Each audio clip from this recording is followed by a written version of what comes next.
අද දවසක් ඔයාලට මේ හිතුණා පොඩි දෙයක් ඔයාලට පෙන්වන්න ඕනේ කියලා මේ 1KD එන්ජින් එකක් තියෙන්නේ මේකේ පොඩි රිපෙයාර් එකක් අපි කරන ගමන් ඔයාලට මේක පෙන්වන්න ඕනේ කියලා මට හිතුණා. ඒ හින්දා මම ඔයාලට මේක ගැන පොඩි විස්තරයක් කියන්න. මේ 1KD එන්ජින් එකේ ටයිමින් බෙල්ට් එක එන්නේ මෙන්න මේ කොටසට. මේ ටයිමින් බෙල්ට් එක දානකොට මේකේ ස්පෙෂල් ඇණයක් තියෙනවා. ඒ ඇනේ නියමිත ටෝක් එකකට ටෝක් කරන්න ඕනේ. ටෝක් කරේ නැති වුණොත් වෙන්නේ මෙතන හවුසින් එකේ පොට ගිහිල්ලා ලොකු ඩැමේජ් එකක් වෙන්න පුළුවන්. ටයිමින් බෙල්ට් එක ඩැමේජ් වෙලා ටයිමින් බෙල්ට් එක කඩලා ගියොත් පිස්ටන් වලලා පිස්ටන් වලටයි උඩ හෙඩ් එකේ තියෙන වෑල් වලටයි හරි වෙන්න පුළුවන්. ඉතින් අපි මේ පොඩි රිපෙයාර් එක කරන ගමන් ඉන්නේ මේ හවුසින් එක ළඟ මෙන්න මෙතන එනවා ඒ ඇනේ මෙතනට තමයි ටයිම් බෙල්ට් ඇඩ්ජස්ට් ඇනේ සෙට් වෙන්නේ. ඉතින් මේක සවුත් වෙලා තිබ්බේ හොඳටම කලින් පොඩි රිපෙයාර් එකකුත් කරලා ඒකේ පොට සවුත් වෙලා පොට ඩැමේජ් වෙලා තිබ්බේ. දැන් අපි ඒක හවුසින් එක නැවත තිබ්බ ඔරිජිනල් තත්ත්වෙටම අරගෙන තියෙන්නේ.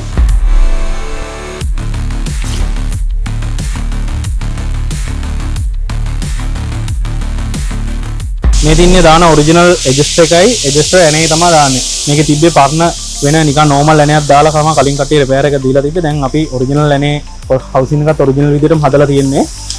ඊට අමතරව මේකේ ටයිම් බෙල්ට් එක ඔරිජිනල් අපි දානවා. මේ තින්නේ ටයිම් බෙල්ට් ඇඩ්ජස්ටර් එක සෙට් ඇඩ්ජස්ටර් ඒකත් අපි ඔරිජිනල්ම තමයි මේ පාර්ට් එක රීප්ලේස් කරන්නේ. ඊට අමතරව දැන් මේකේ ලොකු රිපෙයාර් එකක් යන හින්දා මෙතන එන ඔයිල් සීල් දෙකත් අපි ජෙනුවින්ම රීප්ලේස් කරනවා.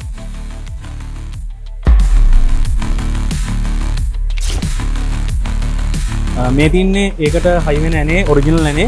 මේකේ පොට තින්නේ මිලිමීටර් 1.2.5 ඇනේ. මේ හීනි පොටක් තියෙන. ඉතින් මේක නියමිත ටෝක් එකට ටෝක් කරන්න ඕනේ. නැත්නම් අනිවාර්යයෙන්ම පොට ගිල්ල හවුසින් එක ඩැමේජ් වෙන්න පුළුවන්. ඉතින් 1KD එකේ අපි රිපෙයාර් එක ඉවර කරලා තියෙන්නේ දැන්. අපි කස්ටමර්ට හෑන්ඩ් ඕවර් කරන්න යන්නේ.